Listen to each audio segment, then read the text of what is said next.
Assalamualaikum warahmatullahi wabarakatuh. Saya Muhammad Yura Utama akan menjelaskan harmonisasi hak dan kewajiban manusia dalam perspektif Pancasila. Pertama-tama, hakikat hak asasi manusia. 1.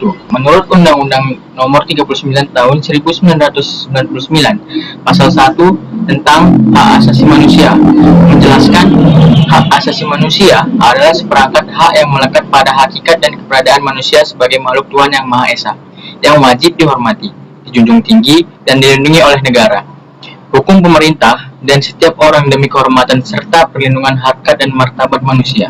2. Dibandingkan dengan hak-hak yang lain, hak asasi manusia memiliki ciri sebagai berikut. 1. Universal. Artinya, hak asasi manusia berlaku untuk semua orang tanpa terkecuali. 2. Hakiki. Artinya, hak asasi manusia melekat pada setiap manusia sebagai makhluk Tuhan yang Maha Esa yang sudah ada sejak lahir. 3. Utuh. Artinya, hak asasi manusia tidak dapat dibagi menjadi lebih kecil atau lebih besar. 4. Permanen, yang artinya hak asasi manusia tidak dapat dicabut atau diserahkan ke pihak yang lain. 3. Sifat-sifat dari hak asasi manusia tadi tidak berarti menunjukkan bahwa hak asasi manusia bersifat mutlak, tanpa pembatasan, karena batas hak asasi manusia seseorang adalah hak asasi manusia yang melekat pada orang lain.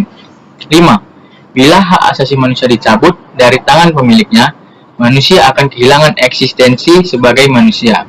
6. Oleh karena itu, hak paling dasar yang dimiliki manusia adalah hak untuk hidup. 7. Pada dasarnya, tujuan adanya hak asasi manusia adalah untuk melindungi dari kekerasan dan kesewenang-wenangan, mengembangkan rasa saling menghargai, dan mendorong tindakan yang bertanggung jawab tanpa melanggar hak orang lain.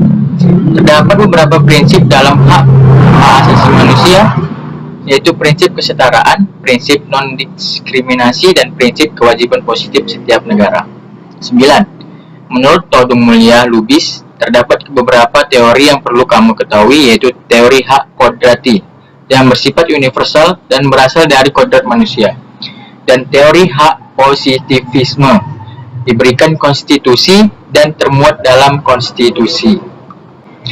Hakikat kewajiban asasi manusia. 1. Kewajiban asasi dapat diartikan sebagai kewajiban dasar setiap manusia. 2. Hak dan kewajiban asasi merupakan dua hal yang saling berkaitan. Keduanya memiliki hubungan sebab akibat. 3. Seseorang mendapatkan haknya dikarenakan dipenuhinya kewajiban yang dimiliki. 4.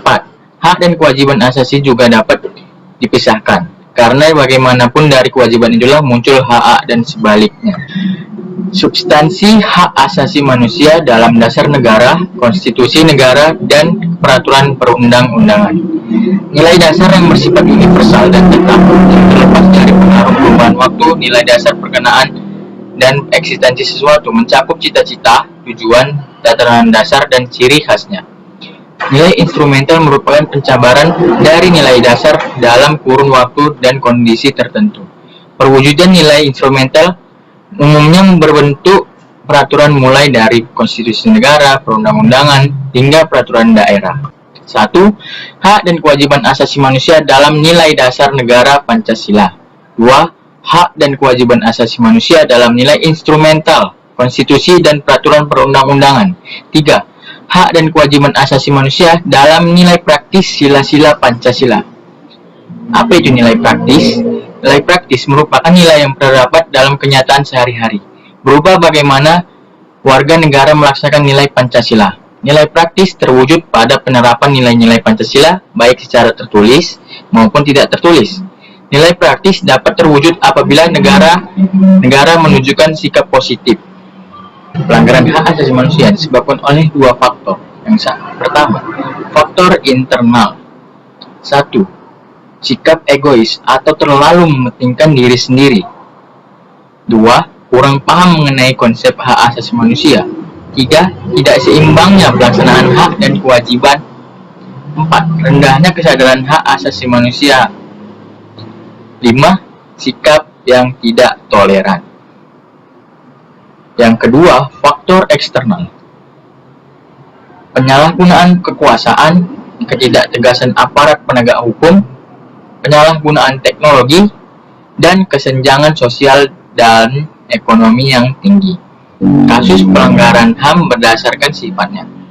1. Pelanggaran HAM ringan. Pelanggaran HAM yang tidak mengancam keselamatan jiwa manusia, akan tetapi dapat berbahaya jika tidak segera ditanggulangi. Contohnya, kelalaian dalam pemberian pelayanan kesehatan, pencemaran lingkungan yang disengaja. 2. Pelanggaran HAM berat. Pelanggaran HAM yang berbahaya dan mengancam nyawa manusia. Contohnya, kejahatan terhadap kemanusiaan dan kejahatan genosida. Ada dua upaya dalam penegakan hak asasi manusia, yaitu upaya preventif, merupakan segala tindakan yang bertujuan mencegah timbulnya pelanggaran hak asasi manusia. Contohnya, membuat peraturan perundang-undangan tentang HAM, membuat lembaga HAM, sosialisasi hak asasi manusia. Yang kedua, upaya represif, singkatnya upaya yang dilakukan saat atau setelah timbulnya pelanggaran hak asasi manusia. Contohnya, penangkapan pelaku pelanggaran, menadili pelaku pelanggaran. Sekian dari penjelasan saya tentang harmonisasi hak dan kewajiban menurut perspektif Pancasila. Assalamualaikum warahmatullahi wabarakatuh.